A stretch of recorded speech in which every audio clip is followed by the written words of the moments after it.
Chike, I will be back for our son. I just can't let this opportunity slide by just like that. So you now choose some job over our own son. You want to travel abroad just because of a job. You can't just leave your marriage, all because of a job opportunity. Mom, please don't go.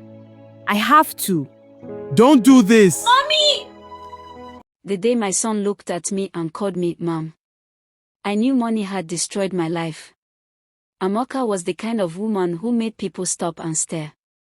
Not just because she was beautiful, though she was, but because of the way she carried herself, like someone who believed she was meant for something greater. She had bright eyes that never seemed to rest, always scanning, always searching, always hungry for something just beyond her reach. The neighbors called her the golden woman, and she smiled when she heard it, because deep inside, she believed it too. She had a mind sharp as a blade, hands that could build things from nothing, and a voice so smooth it could calm a storm.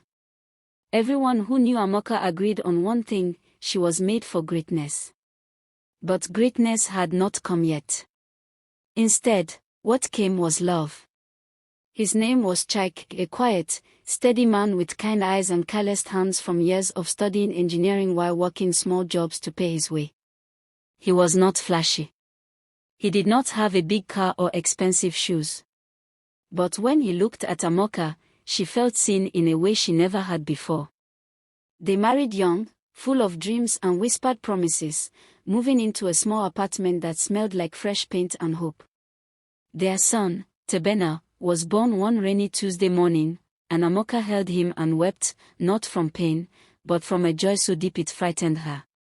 She had not known love could feel like this, like something so heavy it could break your chest open. For a while, life was simple and sweet. Chike was searching for work in his field, applying everywhere, waiting for the call that kept not coming.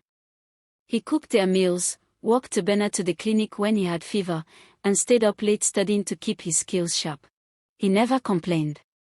He never blamed anyone. He just kept moving forward with a quiet dignity that Amaka once admired, and later mistook for weakness. She had taken a small administrative job that paid just enough to cover rent and food, and every month felt like running a race with no finish line. The pressure was real. The tiredness was real. And slowly, without her even noticing, the love that once felt like shelter began to feel like a cage. Then one afternoon, everything changed with a single message. Amaka. Is this you? It's Daniel. I just got back. We should catch up. She stared at the screen for a long moment. Daniel. She had not heard that name in years.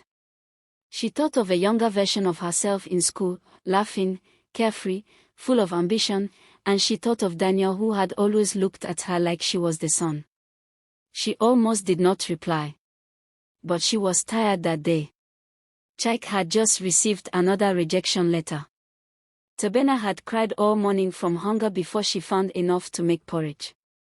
And she was so tired of surviving. So she typed back, "Yes. It's me." And just like that, a door she did not know was unlocked swung quietly open. If you love emotional stories like this, don't forget to subscribe, because this one will touch your heart deeply. Tebena was 4 years old and already the kind of child who noticed everything. He noticed when his father was sad, even when Chike smiled. He noticed when his mother's laugh did not reach her eyes. He would climb into Amaka's lap at night and press his small ear against her chest, listening to her heartbeat as if checking to make sure she was still there. "Mama, your heart is talking," he would say, and Amaka would hold him tighter and think, "Yes, baby, it is always talking about you."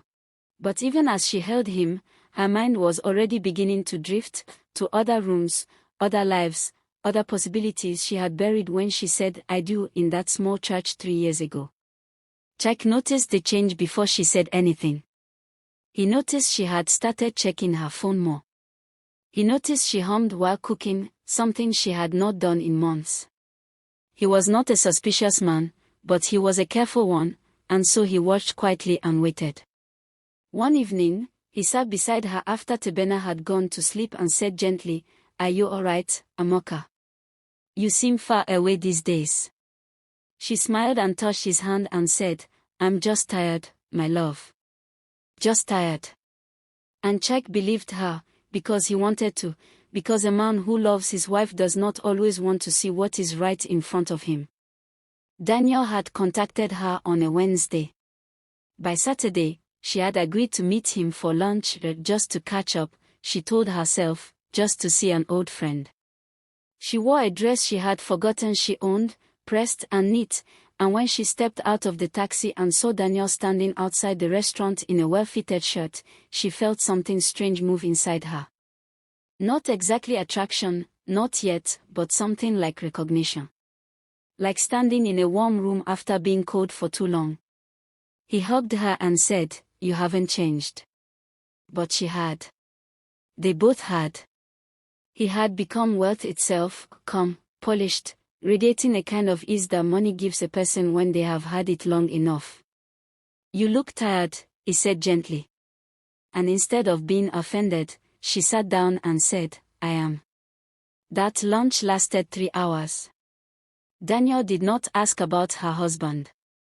He asked about her, what she dreamed about, what she wanted, what she felt she deserved. Nobody had asked Amaka those questions in a very long time. By the time she took the taxi home, she was quiet in a way that was different from the silence of exhaustion. It was the silence of a woman who had just remembered something about herself that she had forgotten. Tebena ran to her at the door with his arms wide open. "Mama. Mama, you came back." And she caught him and buried her face in his neck and breathed him in. But even as she held her son, something had already shifted inside her chest. And it would not shift back. Daniel did not rush her. That was what made him so dangerous, not because he was evil, but because he was patient. He sent thoughtful messages. He remembered small things she mentioned and brought them up later. Once, she told him offhandedly that she loved the smell of rain on dry earth, and the next time they spoke, he sent her a bottle of a perfume that smelled exactly like that. Amaka told herself it was friendship. She told herself she was allowed to have friends. But friendship was not why her heart jumped every time her phone lit up, and deep inside, she knew it. She was not a bad woman. She was a tired woman standing too close to a fire, telling herself she was only there to get warm. One evening, Daniel invited her to an event, a dinner with his colleagues, elegant and sophisticated. "Just come and see," he said. "No pressure." She said yes before she had finished thinking. She told Jack she was visiting a colleague, and the lie slid out of her mouth so easily it frightened her. Jack nodded and kissed her forehead and said, "Come back early. Tebena will want his bedtime story." That sentence almost made her stay. Almost. But she went. And that night, sitting in a room full of soft music and beautiful things, watching Daniel move through the world with the confidence of a man who had never known what it was to count every coin, something broke loose inside her. She looked around that room and thought, "I was supposed to be here. This is where I was supposed to be." She came home that night to find Jack asleep in the chair with Tebena curled up on his chest, both of them breathing in the same slow rhythm. The television was still on. A cup of cold tea sat on the floor beside the chair. She stood at the doorway and looked at them for a long time, this man and this child, this small, honest, beautiful life, and she felt two things at once. Love so deep it made her ache. And a hunger so strong she was ashamed of it. She turned off the television, covered them with a blanket, and went to bed. She lay in the dark for hours, eyes wide open, listening to the sound of her family breathing, thinking thoughts she could not say out loud to anyone. The next morning, Tebena woke up and climbed into bed beside her and pressed his face into her shoulder and whispered, "Mama, I dreamed you flew away." She pulled him close and said, "I'm not going anywhere, baby." But even as she said it, her phone was already buzzing on the nightstand. Daniel had sent her something. A link. An opportunity. A job offer abroad, a real one, with a salary that would change everything. She read it 3 times. Then she got up quietly, walked to the bathroom, closed the door, and sat on the edge of the tub with her hands pressed flat on her knees. And she began to think. The opportunity was real, more real than anything that had ever landed in her inbox before. A company abroad was looking for someone with exactly her background, her skills, her level of determination. The salary was more than both her and Chaik's combined income for the next 5 years. The benefits were extraordinary. The visa was being sponsored. And there was only one condition: the role required immediate relocation, with no provision for dependents in the first phase. They called it the settling period. It was supposed to last 1 year, maybe 2. After that, family reunification was possible, but not guaranteed. She read the fine print 4 times. She understood exactly what it meant. And she began to build arguments in her mind like walls around the decision she had already quietly made. She did not tell Chaik right away. For 2 weeks, she carried the offer inside her like a secret pregnancy, growing, pushing, impossible to ignore. She watched Chaik come home from yet another unsuccessful interview and wash his hands at the sink with the quiet dignity of a man who had not given up. She watched Tebene follow his father around the house like a small shadow, handing him tools when he fixed things, sitting beside him while he read. She watched her family living fully, loving genuinely, and she told herself she was doing this for them. That it was a sacrifice. That she would go ahead, get stable, and then call for them. That it was only temporary. These were the words she whispered to herself until they felt true.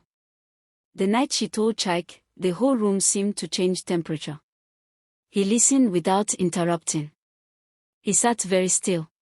When she finished talking, he was quiet for a long moment, and then he looked at her, really looked at her, with eyes that held something she had never seen in him before. Not anger. Something sadder than anger. And Tebena, he asked quietly. He stays with you, she said. Just until I settle. Maybe a year. I will send money. I will call every day. Chaik, this is for us. He shook his head slowly. No, he said. This is for you. The silence that followed those 5 words was the heaviest silence she had ever felt in her life. Tebene did not fully understand what was happening the night before she left. He only knew something was wrong because the adults around him were speaking in low voices and his mother kept hugging him too tightly and too long. He looked up at her with his big honest eyes and said, "Mama, are you going somewhere?" And Amaka crouched down to his level and cupped his small face in both her hands and said, "Yes, my love. But I will come back. I promise I will come back for you." Tebena studied her face for a long moment, the way only children can study a face, without hiding what they see. Then he said, "Okay, Mama. But don't forget."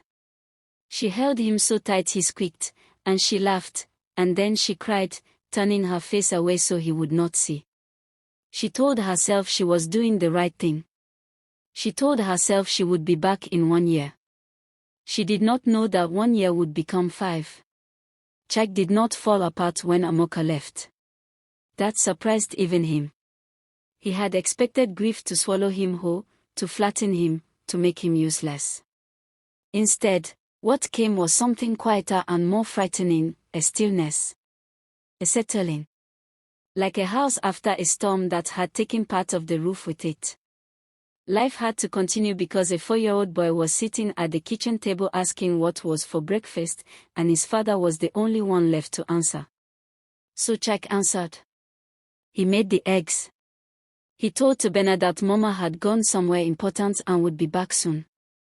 And he began, slowly and carefully, to hold everything together by himself.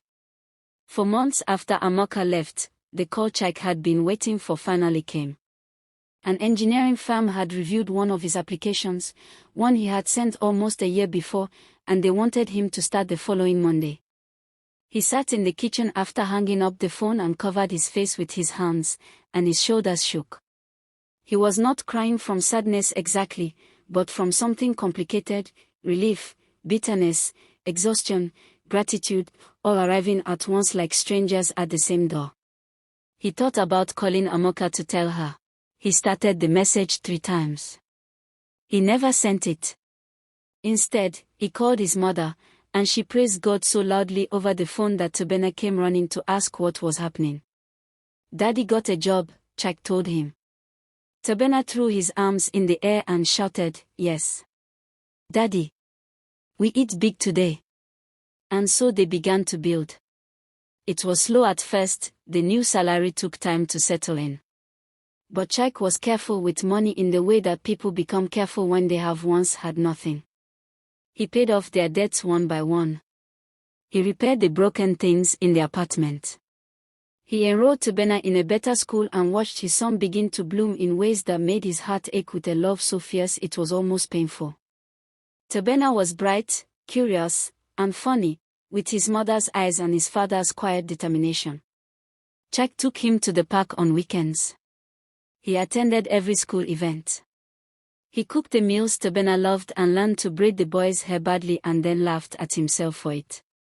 Every day, he was present. Every day, he showed up. Meanwhile, Amaka called, at first every day, then every few days, then once a week. The calls were always warm on the surface but awkward underneath, like 2 people talking across a great distance that had nothing to do with geography. Tobena would answer the phone politely and say, "Hello, Mama. I'm fine. School is good. Yes, Ma. Okay, Ma." And then he would hand the phone back to Chike and go back to whatever he was doing, his drawing, his toys, his life. Amaka noticed it. She noticed how the calls had changed from the beginning, when Tobena would cry for her and press his face against the phone as if he could push himself through it, to now, when he answered like someone returning a call out of duty. She noticed. But she was so deep inside her new life by then, so busy building her success and her savings, that she convinced herself he was just growing up. She did not let herself think about what was actually growing away. If this story is already touching you, take a second to subscribe, you won't want to miss what happens next. Abroad, Amaka became somebody. She had always known she was capable, now the world was finally allowed to see it. Within her first year at the company, she was promoted. Within 2 years, she was managing a small team. She moved from a shared apartment to her own flat. She bought things she had only ever seen in magazines. She wore tailored clothes and ate in good restaurants and walked into rooms with the confidence of a woman who had earned her place there. She sent money home every month without fail, enough for Tobena's school fees, his food, his needs, and more. She told herself that this was what it meant to be a provider. That love could be measured in what you gave, not only in whether you were present. Daniel faded out of her life gradually, the way a wind dies down without announcing itself. He had never been the villain of this story. He had simply been a mirror, showing Amaka a reflection of the life she wanted, at the moment she was most ready to run toward it. After she left the country, they spoke a few times. Then less. Then not at all. He moved on. She moved on. But the role he had played in waking up her hunger was real, even if he himself was now only a distant memory. Sometimes, in her most honest moments late at night, Amaka would wonder whether she would have made the same choice if Daniel had never come back into her life. She never found a clear answer. And after a while, she stopped asking. She dated once, briefly, during her 3rd year abroad, a man from work who was kind and interesting but not Chike. She ended it after 4 months because every quiet evening with him felt like betrayal, and she was not sure who she was betraying, the man sitting across from her, or the husband back home she had never officially stopped being married to. She and Chike had never signed papers. They had never called it a divorce.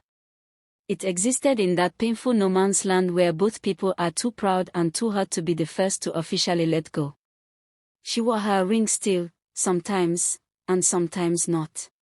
She lived in the space between the life she had built and the life she had left, belonging fully to neither. In her 5th year abroad, something shifted inside her. She was sitting in her clean, quiet flat, eating a meal she had cooked alone, when she heard a child laughing in the courtyard below. The laugh was high and unself-conscious, pure and free, and it went through her like a needle. She put down her fork. She walked to the window. She looked down at a child chasing a ball, a father running after him, both of them laughing at nothing in particular, at everything in general. She stood there until they went inside. Then she sat back down at her table and looked at her food, cooling on its plate, in her beautiful, silent flat. And she said out loud to no one, "I want to go home." The next day, she booked her flight. She told herself the return would be emotional but beautiful, the scene she had imagined 100 times. Tebena running to her. Chike standing at the door with warmth in his eyes. Tears, laughter, the smell of home. A second beginning. She had planned it so carefully in her heart, painted it in such vivid colors, that she had almost convinced herself that 5 years of absence could be packed away quietly and the people she left behind would simply step back into the picture she had drawn of them. She landed on a Friday evening. She took a taxi to the house, because Chike lived in a different house now, larger, steadier, a house that had been bought with his salary and his choices and his staying. She did not know about the house. She had not asked. The taxi pulled up outside and she stepped out with her luggage, and for a moment she just stood there looking at the building. It was a real house, modest but solid, with a small garden in front and a light on in the living room. She could hear music coming from inside, low and easy. She walked to the door and knocked. Footsteps. Then the door opened. And there was Tebena. Her son. 9 years old now, tall, clear-eyed, serious in the way children become when they have learned to observe the world carefully. He looked at her and said, with extraordinary politeness and zero urgency, "Hello, Mama. You're here." Not Mama. Like a cry. Not a running hug that knocked her backward. Just, "Hello. You're here." Like she was a guest who had arrived on time. She stepped inside.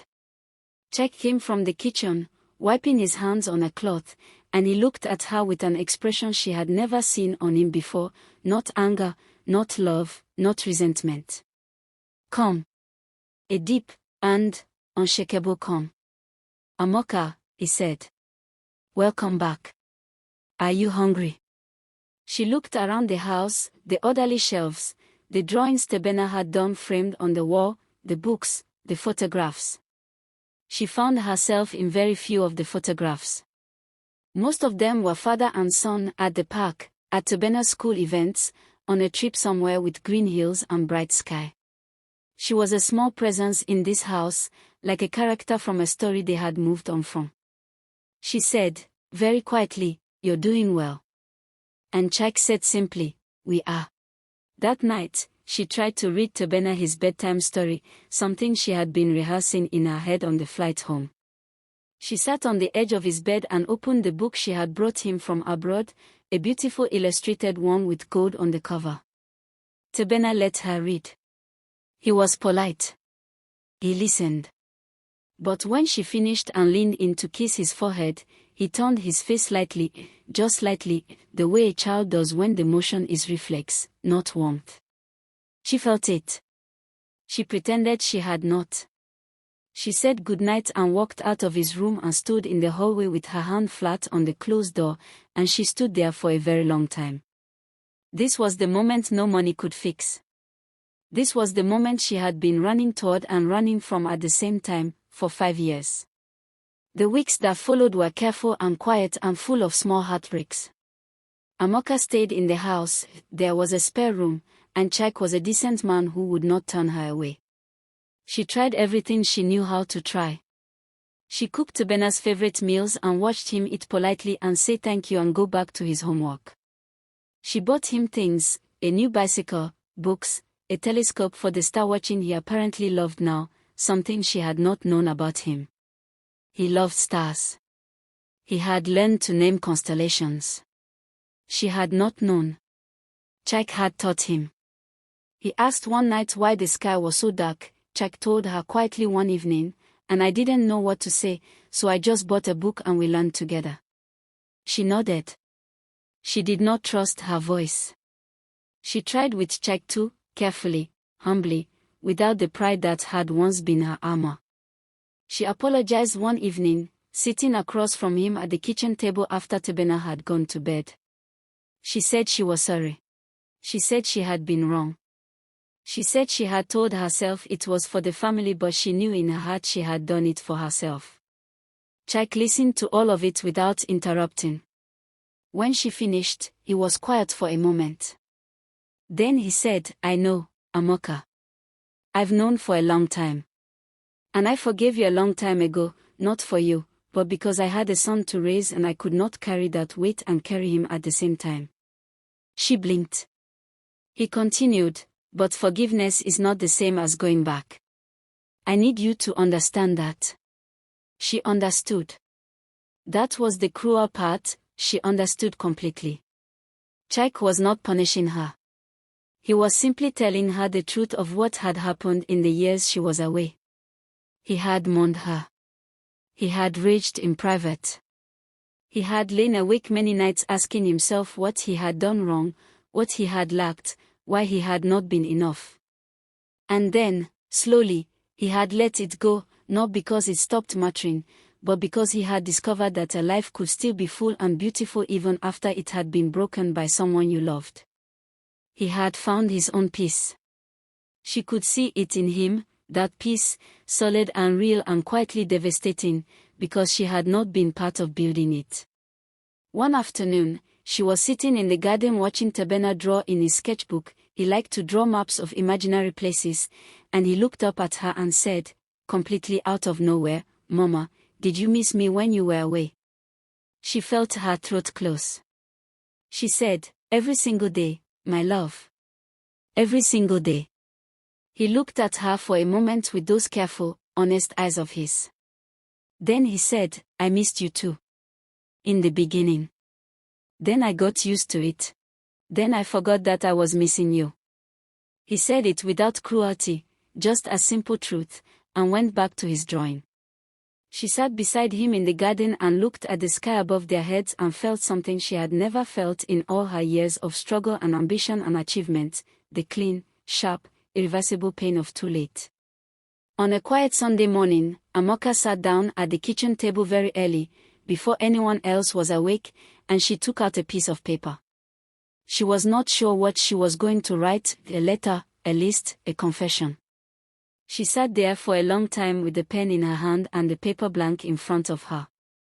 Outside the window, the street was still and the sky was just beginning to lighten at the edges, that soft gray that comes before sunrise, when the world holds its breath for a moment between night and day. She had always loved that time of day, that in-between hour. She had just never been awake to see it properly. She had always been sleeping, or rushing, or running somewhere.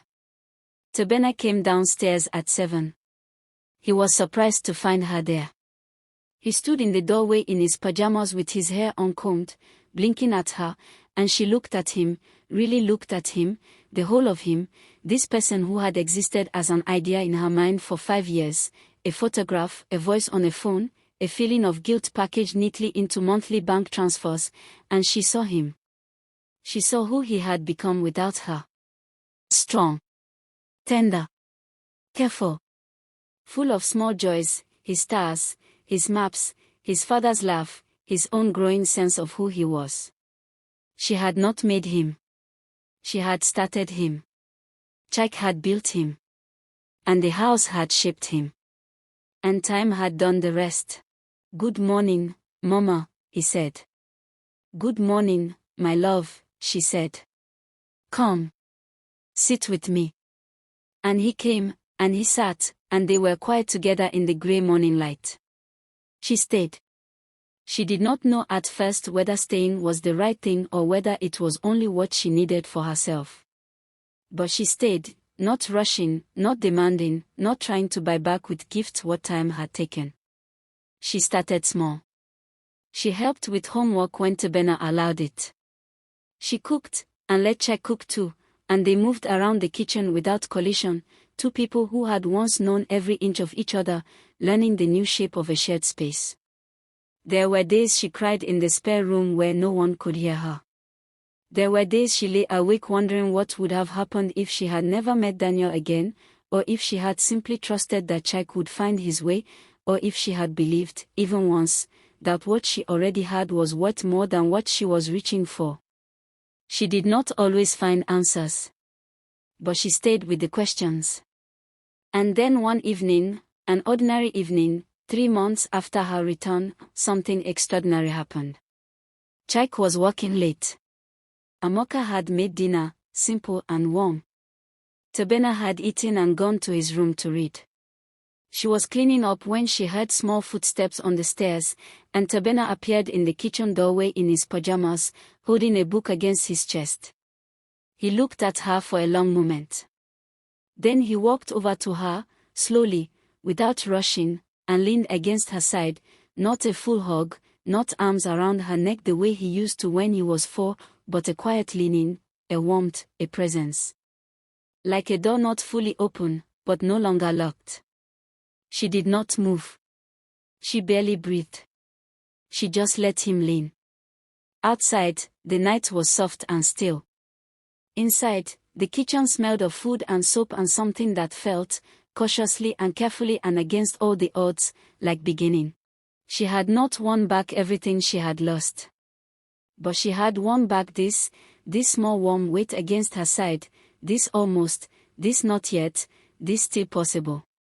And she understood, at last, in the quiet of that ordinary evening, that this was everything. That this had always been everything. And that no amount of money in this world could ever be worth more than the moment a child chooses, slowly and freely, to lean back toward you. If this story touched your heart, please subscribe, because sometimes, the lessons we ignore are the ones that change our lives.